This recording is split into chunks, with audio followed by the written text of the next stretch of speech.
अस्सलामुअलैकुम नाजरीन कराम, नई वीडियो में आपको खुश आमदीद कहते हैं। इस वक्त सबसे ज़्यादा पीटीआई के अंदरूनी इख्तलाफात डिस्कस हो रहे हैं कि शायद पीटीआई का इतना नुकसान इस्टेब्लिशमेंट ने या किसी और जमात ने नहीं किया जितना नुकसान ख़ुद पीटीआई ने अपना किया है। गलत फैसले, गलत मैनेजमेंट, हर कोई अपनी मशहूरी के चक्कर में, अपनी प्रमोशन के चक्कर में है। ना कोई मीडिया पॉलिसी, ना कोई जमाती पॉलिसी, ना कोई असम्बली के अंदर की पॉलिसी, ना बाहर की पॉलिसी। एक गुफ्तगू करता है तो दूसरा दूसरी गुफ्तगू करता है जिनमें कोई रब्त नहीं होता। कोई कहता है सुन्नी इत्तेहाद से इत्तेहाद करने का फ़ैसला दुरुस्त था, कोई कहता है सुन्नी इत्तेहाद के साथ जाने का फ़ैसला गलत था। ऐसी सारी सूरत हाल में शेर अफजल मरवत बड़े डिस्कस हो रहे हैं। शेर अफजल मरवत भी एक अजीबो गरीब करैक्टर हैं, एक सर फिरा, कभी कभी बड़ा खड़ूस लगता है, कभी कभी बड़ा जोली और डिसेंट लगता है, कभी कभी वो टर्किश फिल्मों का हीरो लगता है तो कभी कभी साउथ इंडियन तमिल फिल्मों का विलन लगता है। चाल ढाल, बोल चाल, यानी एक टोटल डिफरेंट इंसान। तनकीद भी होती है शेर अफजल मरवत पे कि देखो इस्टेब्लिशमेंट का बंदा है, शेर अफजल मरवत को तो कोई गिरफ्तार नहीं करता, शेर अफजल मरवत के पीछे तो पुलिस नहीं आती, तो ये तो इस्टेब्लिशमेंट का बंदा है। फिर कुछ व्लॉगर्स जो पाकिस्तान से बाहर बैठे हैं, जिन्हें किसी की परवाह नहीं है, वो उन ममालिक में बैठे हैं जहां उनका कोई कुछ बिगाड़ नहीं सकता, वो शेर अफजल मरवत को इस्टेब्लिशमेंट का एजेंट करार देते हैं। लेकिन शेर अफजल मरवत की एक अपनी ही नेचर है, जो उनके मुंह में आता है, जो उन्हें ठीक लगता है वो बोल देते हैं। अब इस पर मैं पिछली वीडियो में भी काफ़ी बात कर चुका हूं कि दर हकीकत एक नैरेटिव बिल्डअप करने की कोशिश की जा रही है कि पीटीआई को एस्टेब्लिशमेंट ने नहीं, खुद इन्होंने अपने आप को ज़्यादा नुकसान पहुंचाया है। इमरान रियाज ने भी शेर अफजल मरवत के हवाले से सवाल हुआ, वो किसी को इंटरव्यू दे रहे थे, उनसे पूछा गया कि शेर अफजल मरवत के बारे में आपका क्या ओपिनियन है। तो उन्होंने कहा कि शेर अफजल मरवत कोई नॉर्मल शख्स नहीं है। वो जिस तरह से लड़ने लग जाते हैं, इमरान खान के गिरफ्तार होने के बाद एक ही शख्स नज़र आया पूरे केपीके में जिसने एक बेदारी की लहर चलाई, वो एक ही शख्स था, शेर अफजल मरवत। फिर वो कराची गया, पंजाब आया, गिरफ्तार हुआ, पूरे केपीके के अंदर पुलिस के साथ आंख मचोली उसने खेली और हर तरफ वही था। उसकी वजह से पीटीआई की इलेक्शन कैंपेन किसी हद तक हो सकी।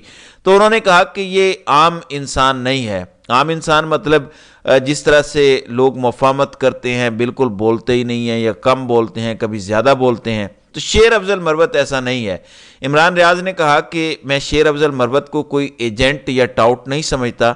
शेर अफजल एक सर फिरा है, उसकी अपनी दुनिया है। वो अगर आपने उसके सर फिरा होने को एंजॉय किया है और आपने उसका फ़ायदा उठाया है, उसने पार्टी के लिए, इमरान खान के लिए काम किया है, तो अभी भी आपको उसे बर्दाश्त करना होगा, क्योंकि वो ऐसे ही ठीक है, जो उसको ठीक लगता है वो बोलता है। आज फिर देखें तमाम टीवी चैनल्स पर एक ही खबर चल रही है।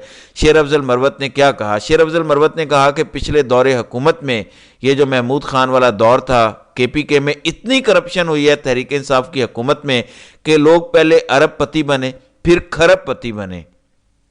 साबिक चीफ मिनिस्टर महमूद खान, उसके पास जो माइंस हैं जिनका उन्होंने ठेका लिया है, एक दिन में वो 25 लाख रुपया कमाता है, तो अंदाज़ा करें वो करोड़ों रुपए महीने के कमाते हैं। इसी तरह उन्होंने कहा कि अली अमीन गंडापुर भी बात कर चुके हैं कि साबका कैबिनेट में 9 वज़रा ऐसे थे जिन्होंने खुलकर करप्शन की, तो वो अपनी जमात के खिलाफ भी बोलता है, लिहाजा इस वजह से तनकीद भी होती है कि वो सीधी बात कर देता है। फिर उन्होंने कहा कि मेरा ये बयानिया नहीं था, मेरा मौक़िफ़ नहीं था इमरान खान को अडियाला जेल में रखा जाए, ये तो सब ने फैसला किया। इमरान खान की बहन भी थी जिन्होंने कहा कि अडियाला जेल में ही इमरान खान को रखना चाहिए, बनी गाला क्योंकि जंगल है, इस तरफ इमरान खान को नहीं जाना चाहिए। फिर जब तनकीद हुई, देखें इमरान खान ने खुद तस्लीम किया। इमरान खान ने कहा कि मैंने कहा था शेरानी ग्रुप को ज्वाइन कर लो, MWM को ज्वाइन कर लो, सुन्नी इत्तेहाद को ज्वाइन कर लो, आपके पास 3 ऑप्शन है, लेकिन सारे के सारे सुन्नी इत्तेहाद में चले गए। तो शेर अफजल मरवत इस हवाले से पहले ही बात कर चुके हैं कि मेरा ये गलत फैसला था, हमारा ये गलत फैसला था, इमरान खान ने हमें सिर्फ सुन्नी इत्तेहाद में जाने की हिदायत नहीं की थी। दूसरी जानिब अली अमीन गंडापुर की कल आधे घंटे की इमरान खान से मुलाकात हुई, उसके बाद एक गुफ्तगू सामने आई। वो कहते हैं कि इमरान खान को सिर्फ एक चीज़ की फिक्र है, उसे कोई बाकी चीज़ों की परवाह नहीं है, उसे अपनी ज़ात की परवाह नहीं है, सहर व अफ्तार की परवाह नहीं है, अपनी हेल्थ, अपनी फैमिली की परवाह नहीं है, उसे सिर्फ एक फिक्र है कि मुल्क किस तरफ जा रहा है। جتنی مہنگائی، جس طرح معاملات جا رہے ہیں، جس قدر ملک میں انتشار ہے، جس طرح سے مینڈیٹ تسلیم نہیں کیا گیا اور اس کے بعد ان چوروں اچکوں کی حکومت بنا دی گئی جس کو لوگ تسلیم نہیں کرتے، تو یہ ملک چلا نہیں سکیں گے، ملک کے اندر مزید تباہی ہوگی۔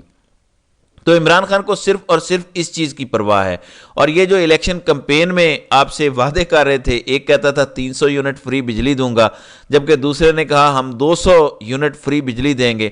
اب خبر یہ ہے کہ 1 جولائی سے بجلی مزید مہنگی ہوگی، آئی ایم ایف نے کیونکہ شرائط لگائی ہیں، لہٰذا یہ جولائی سے بجلی مزید مہنگی ہو جائے گی، اتنی مہنگی ہو جائے گی کہ آپ لوگ گرمی کے اندر جھلسنا تو پسند کریں گے، لیکن پنکھا یا اے سی آپ غلطی سے بھی آن نہیں کریں گے، اتنے بل آئیں گے۔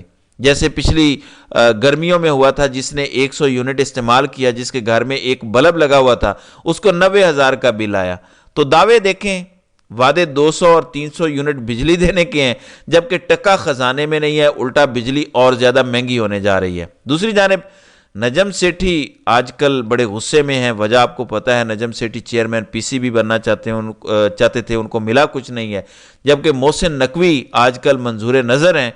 اب نجم سیٹھی نے کہا کہ عمران خان نے موجودہ army chief general Asim Munir کو ISI سے نکالا تھا، اس لیے دونوں طرف ایک پرسنل گرج ہے، یعنی آرمی چیف نے ابھی بھی وہ بات دل میں رکھی ہوئی ہے، اس لیے دیوار سے لگا رہے ہیں۔ اس کا مطلب یہ ہے کہ آرمی چیف نے بجائے اس کے کہ وہ ملکی سالمیت کا سوچتے، نیشنل انٹرسٹ میں سوچتے، یہاں پرسنل انٹرسٹ اور پرسنل گرج کی بیس پہ پورے ملک کو تباہ کیا جا رہا ہے۔ یہ نجم سیٹھی نے کہا ہے کہ دونوں میں پرسنل گرج بھی ہے۔ پھر نجم سیٹھی نے کہا کہ محسن نقوی، فیصل واڈا اور انوار الحق کاکڑ کی خصوصیت یہ ہے کہ یہ سب اسٹیبلشمنٹ کے مورے ہیں۔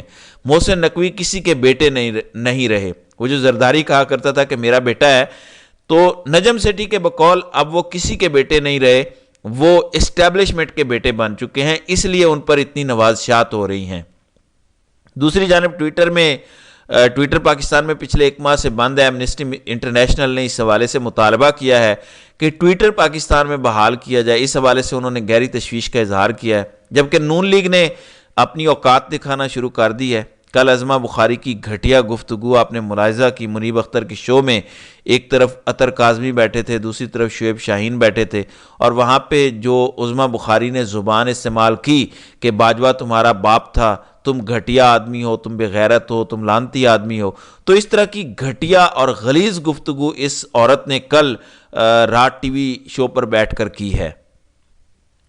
پھر نجم سیٹھی نے کچھ دیگر انکشافات بھی کیے ہیں۔ نجم سیٹھی کہتے ہیں کہ نواز شریف جب جیل میں تھے تو جنرل باجوہ ISI کے اسٹیشن کمانڈرز کے ذریعے ان کے ساتھ رابطے میں تھے۔ جنرل باجوہ نواز شریف کے ساتھ ہمدردی رکھتے تھے کیونکہ نواز شریف نے انہیں آرمی چیف بنایا تھا۔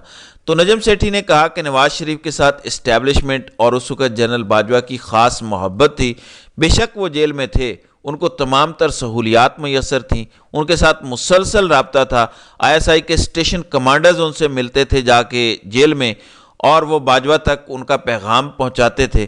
تو نواز شریف ہمیشہ ہی لاڈلے تھے۔ انہوں نے یہ بھی کہا کہ شہباز شریف کاکڑ کی کاپی ہے، کاکڑ بھی انگوٹھا چھاپ تھا، شہباز شریف بھی انگوٹھا چھاپ ہے۔ تو آج کل نجم سیٹھی ان کے کافی کپڑے اتار رہے ہیں۔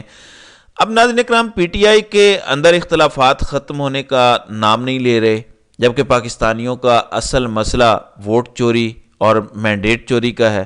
پھر پاکستان میں جو مہنگائی ہے، رمضان کے مہینے میں جو تباہی مچی ہوئی ہے، اس پر فوکس کیا جائے، ٹکا کے اپوزیشن کی جائے، لیکن یہاں پر ایک ادھر سے ٹانگ کھینچتا ہے تو دوسرے کی ٹانگ ادھر سے کھینچتا ہے۔ وجہ یہ ہے کہ یہ سارے کے سارے اپنی پروموشن کے لیے آئے ہوئے ہیں۔ یہ ٹک ٹاکر ٹائپ لوگ ہیں، مشہور ہو گئے ہیں، اس لیے اپنی پروموشنوں میں لگے ہوئے ہیں، کاز اور نظریے سے کسی کا لینا دینا نہیں رہا۔ تو ناظرین اکرام، آپ کی اس ویڈیو کے حوالے سے کیا رائے ہے؟ آپ اپنی رائے کا اظہار کامنٹ سیکشن میں ضرور کیجیے گا۔